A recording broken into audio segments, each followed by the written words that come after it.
नाशिकच्या पालकमंत्रीपदाबाबत आहे। या पालकमंत्रीपदावरून वाद सुरू आहे आणि त्यावरून राजकारण आता चांगलंच तापलंय। अशात आता कुंभमेळा मंत्री समितीमधून सरकारनं वेगळेच संकेत दिले।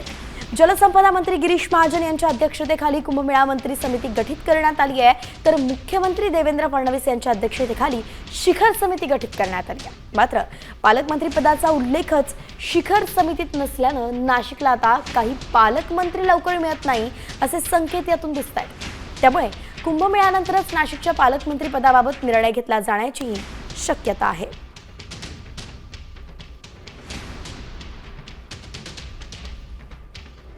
एकंदरीतच नाशिकला पालकमंत्री अजूनही मिळणार नाही असं कळतंय। खरं तर कुंभमेळ्याच्या आधी नाशिकला पालकमंत्री पद मिळेल असं बोललं जात होतं। मात्र ज्या पद्धतीनं या दोन्ही समिती आहेत आणि त्या दोन्ही समितींचे अध्यक्ष निवडले गेलेत, त्यानुसार पालकमंत्री पदाचा तिथे कुठेही उल्लेख नसणं हे दाखवून देत आहे की नाशिकला अजूनही पालकमंत्री मिळणार नाही आणि तसा मुहूर्त कदाचित कुंभमेळ्यानंतरच लागू शकतो।